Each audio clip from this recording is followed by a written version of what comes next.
Hi, I'm Eileen Roach from Designs and Machine Embroidery, and I've been sharing embroidery tips for over 20 years. And today I am going to reveal to you number one on my top 10 gifts for gift making this 2019 holiday season. We started, I guess about 10 weeks ago, but really 11 because we skipped for Thanksgiving. And our first one was embroidered jewelry, like this necklace that I'm wearing with that embroidered tassel. And then we did an in the hoop eyeglass case. That was super fun. I've made about 6 of these for ladies that are on my list. Embroidered patches. I demonstrated how you can use them to decorate shoes and bags and all kinds of things that are really difficult to hoop. We did embroidered ball caps because some people on my gift list are going to be included in this special beach vacation later in the year. So I thought that would be a fun way to announce that at Christmas. And then, of course, we did some beautiful metallic snowflakes, like here on the tree and ornaments on the packages. So that was an awful lot of fun. And I most certainly couldn't stop and not include the t-shirt remakes that Nancy and Zeman and I have done over the years. So that was definitely one of my top 10. Hi, Sue. Hi, Jenny. Nice to see you here. Oh, you have a lot of snow up there in Canada, huh, Sue? My husband was just up in Minnesota, and he had 6 inches on Monday. He enjoyed that for sure. But I guess in Canada, you're used to that all year, right? So let's see, after we did the t-shirt remakes, we did a really trendy clutch. That was pretty cool. And I did it all in red and on gray fabric. Hi, Maureen, welcome. Thanks for joining us. Yeah, we love the snowflakes too. They're been really popular, and I've seen them in dealers that I've gone to around the country, and some of our educators have shared their examples of the snowflakes, and most certainly in the magazine, people have really enjoyed that also. And Aretha, you're joining us from Wyoming, snow covered, no doubt, I'll bet. And Arnell, you're also in some snow. Yeah, it is just in time for some last minute gifts, and you're going to enjoy what I'm going to reveal. So last week we did throws, you know, that you would cuddle under on the couch while you watch TV, and we Chenille, faux suede. We had a lot of different substrates to talk about, and Deborah Jones joined us, so that was a lot of fun. But today, my top 10, or I guess I should say number 1, is monogrammed pajamas. And why pajamas? Well, I'll give you 2 personal stories. I know that when my children were small, we would gift them beautiful new pajamas, not monogrammed at the time, but gift, Christmas pajamas. On Christmas Eve, they would wear to bed. And of course, when they woke up to open up their gifts, they would have adorable pajamas on. And that made for some great photographic memories. And then I have received a nightgown and a robe from my mom when I brought my daughter home from the hospital after delivering her. That's like 30 years ago. And, I still have that beautiful light pink robe and nightgown. I just can't bear to throw it away. It has such a great memory attached to it. And then I also know that I don't buy them for myself. And I'll bet many people don't buy them for themselves. Think that, it's an extravagance, right? You sleep in a t-shirt or, some kind of old thing that, you like to lounge around in. But I know when my good friend Nancy Zeman was quite ill one time on one of my visits, I brought her a beautiful Ralph Lauren nightgown that zippered in the front, believe it or not. And that was great for her because she had mobility problems at the time. And it was a soft cotton. Oh my goodness, it was paisley, just lovely to wear. And she raved about it. And she said, I hate it when I have to put it in the wash. I just love living in that thing. So, people who are on your, no matter the age, no matter the size, no matter their mobility, I think you can find pajamas that would work well for them. So I have several examples to show to you. And of course, we're going to have some challenges because we have a lot of different fabrics. We have different prints, and monograms come in all shapes and sizes and fonts and so forth. So we're going to walk through those steps. I'm going to switch over before I go over to camera number 2 Oh, Maureen, your mom always made your sister new pajamas for Christmas. How sweet is that, right? So you still remember. And Sue, you love the metallic thread. Yeah, me too. Yeah, that metallic thread is just amazing. And in fact, I've been working with it on a new project that we're going to reveal in January. Super fun. But and she, so let's see. So Sharon, your snow has melted in Tennessee. Good for you. Well, at least you got a little touch of winter, right? But it's gone now. We probably won't get that here in Dallas, but that's okay. We're all about 70 and sunny. All right, let's go over to camera 2 and check out the pajamas. Okay, so here we're back with buffalo plaid, right? You can't go wrong with that. And frankly, you really can't ignore it because it's in every store that you come across. So last week with the throw, I talked about how you really want to avoid geometric lines, very strong lines in a monogram on a buffalo plaid because of the strong graphic lines that are in the print. So you'll see I found kind of a curvy, but still masculine font. Now this is our vintage thread, and I made that in vintage software. Over on this one, I have it definitely a masculine font, but it does have some nice curves to it. This R and this extender here is, you know, very attractive. Now, I would say that these two monograms are a little large for men, but I did that because of the size of the plaid. So if we take a look and measure that plaid, each box is an inch and a quarter or an inch and a half, which is quite large, right? So what I wanted to do was center a monogram in 4 patches. And of course, you know, it's all about placement. So we'll get into that in a little bit. So I'm going to move now to a print fabric. I'll just kind of slide these out of the way. And this is, you know, a challenge. So this is kind of a horizontal print across the top. It scatters to, you know, just a little bit of element at the bottom. So a left chest on this would just make everything look off center. So what I decided to do on that was make an applique that mimics this shape, this opening here. And I would just center that right in the center of the print, which hopefully is also in the center of the garment, right? Now, you know, pajamas are, unless you're spending $125 on the pajama, the print may not be perfectly centered on the ribbing, but I would still go with the center of the print, because if you go to the center of the garment, your applique might wind up over here. That would be a glaring placement that I think you probably wouldn't be satisfied with. So I would place it in the center of that motif and then stitch that. And most likely I would either use black applique fabric or red and then stitch contrasting thread. But that's an easy way to solve that. So now let's go ahead and take a look at a striped fabric. And this is a thermal wear, you know, kind of like long underwear. So I'm most certainly going to have to control that stretch, and we'll talk about that in a moment. But let's get our placement aligned first. So I'm going to fold my garment in half, aligning my shoulders, and place that right down here. And I want to make sure that that shoulder seam is aligned and that ribbing is aligned, and then everything is nice and flat. And once I do that, I then take a tool that we have named the Embroiderer's Helper, because this is fabulous for left chest. That's its main function. So you see we have buttons. If this was a polo shirt or a button-down shirt, we would be making sure that our buttons were aligned with that. And I'm going to place the top of the curve with the bottom of the ribbing, just like that. And I want to make sure that this is aligned with the edge. And then I take my template and I position that with the coinciding size.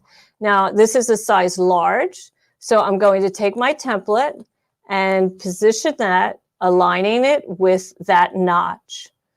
And there we go. Now I'll remove the Embroiderer's Helper.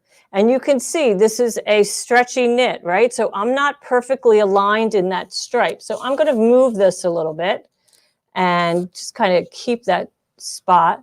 And I want to make sure that the center is going to be, the center of my design is going to center it between stripes. So that's very helpful to make sure that you are not, you know, going in any fashion like that. That would be a glaring mistake. Really important that that crosshair is parallel with your stripe. And then, you know, you're good to go. So now what about stabilizer? Well, I like to use a fusible, no-show cutaway stabilizer. This is a lightweight 1.5 ounce material. It's nylon, so it's very comfortable next to the skin. It's also translucent, and it will not bleed through any of the fabrics. Of course, all these fabrics here today are dark, but if these were light or pink, that would be an issue.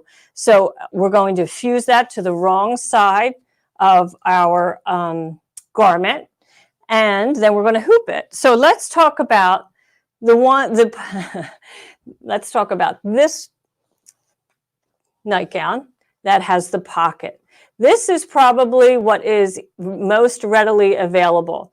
And when you have a pocket on a pajama, you're going to place that monogram right above the pocket. Now, it's tempting, most certainly, to want to monogram the pocket, but this is a knit fabric, and picking this pocket, you know, these stitches out of this knit would probably result in damaging the garment.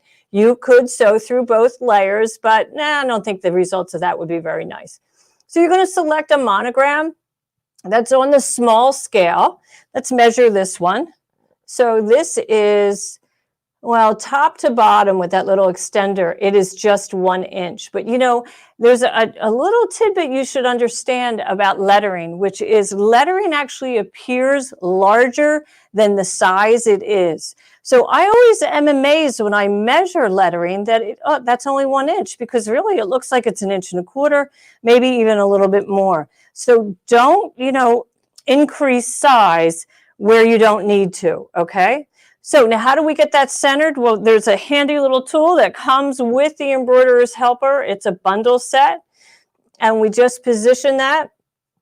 It's a centering ruler. So we're going to have the edges of the pocket will hit the ruler at the same point, and then that tells you where that 0 is. That's exactly where the center of the pocket is. And then when I go to hoop, I know that I'm centered perfectly. Okay, so now, truth be told, I had a mistake. So let's talk about that one. I love this swirly monogram. This is, I did this on that large throw, that chenille throw last week. But boy, on a knit, it just sinks right down in there. And I had a lot of problems. So I'm not going to be able to give this as is. And I'm most certainly not going to spend the time picking out those stitches. So what I decided to do was make a big pocket that's just going to go right over that. Now, this changes that kind of elegant look of this piped pajama into something that's more fun. But this is for my daughter, and she's a young woman. I think she'll enjoy wearing this. So that's a great solution for you. Now I have a large script with this nice meaty satin. And then when I just top stitch this down on top of the pajama top, covering that pocket, I won't say she'll never know, because she will. She'll be wearing it, but she's my daughter, and she most certainly will forgive me. It's not the first embroidery problem that she's had, that she's seen me have. So let's talk about finishing, and I'll just go ahead and separate. Now, even though it's fusible, you can still separate this this no-show fusible from its base by just kind of pulling it. You can also run the iron over it, and that will release some of that adhesive. So in order to trim this away, lift the stabilizer away from the pajama, lifting it so that you can see that it is extended beyond the fabric. And why is that important? Well, you know, it's pretty easy to snip into a garment, especially after you've spent a lot of time making it beautiful with embroidery. So make sure that it is hanging off that stabilizer and away. Now, you could also add a tricot interfacing, something soft to cover this if you wanted to, but you know, monograms are pretty low density stitches. It's not a lot of heavy stitching, so I don't bother with that normally. So that's important to do to finish it, because it's you know, you're going to gift it. You don't want to have this big hunk of stabilizer sitting on there. And then Deborah last week gave us those tips on how to remove the water-soluble stabilizer. And if you remember, she said, you know, you pull away what you can, and then you take a dampened paper towel and place it over top, and then press that. And then when you pick it up, that water-soluble stabilizer, all those little bits will be on the paper towel. You may have to repeat this once or twice, but that's the best way to remove all those little bits. And that makes for a beautiful finish. You have to, you know, there's that last step, finishing it before you wrap it up, is the way to go. So I'm wondering how many of you have been following along with the top 10 gifts, and if you have been making any of these gifts. So I think I'm going to head back over to camera 1 so that we can talk face to face. All right. Here we are. Okay. Great idea to save the pajamas. I know, Maureen. It's super fun. Yeah, and Sue, yeah, tips for placement. Boy, you can never get it. You can't have enough tips. And the tools that I use, like the Embroiderer's Helper, they just give you professional results every single time you use it. So I don't have to go into my notes or anything like that. You know, how many inches down, how many inches over. This is all designated by different notches: small, medium, large, and extra large.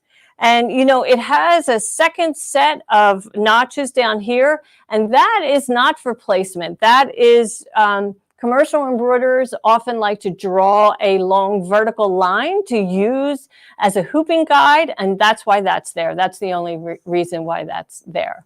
So, oh, Deborah, you've been working on monogram napkins this morning. Good for you. Yeah, I don't know what you're doing, but with them, but they are a great gift. And if you have someone who likes to entertain and you give them a set of monogram napkins, oh boy, that's really, it's just heartwarming, I think.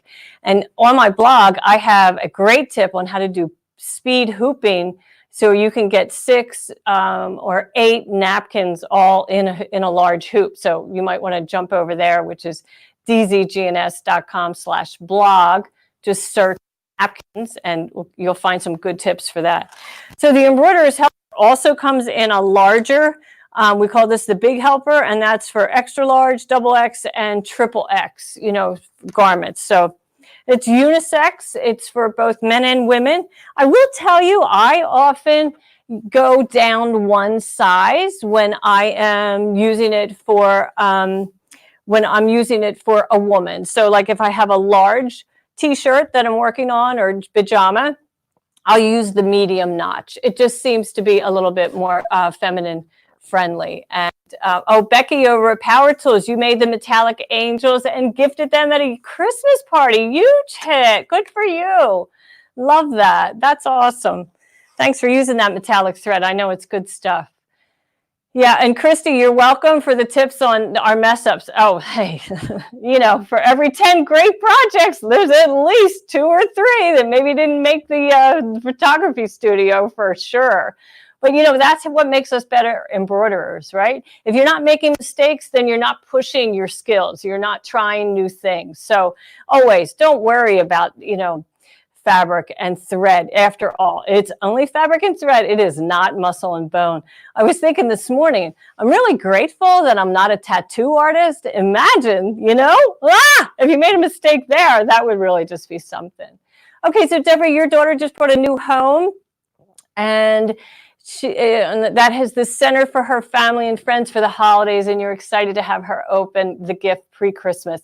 Oh, that's really wonderful. It's just great to give those monogram napkins. She'll treasure them forever. And, you know, if you ever are a guest at someone's home, it's a wonderful gift to send later as a thank you, because once you've been in their home and you see maybe the color of their dining room or the china pattern, if they are, formal entertainers, that's a great gift because it's really unique and personalized, right? And hi, Michelle. It's good to see you. Good to see you here.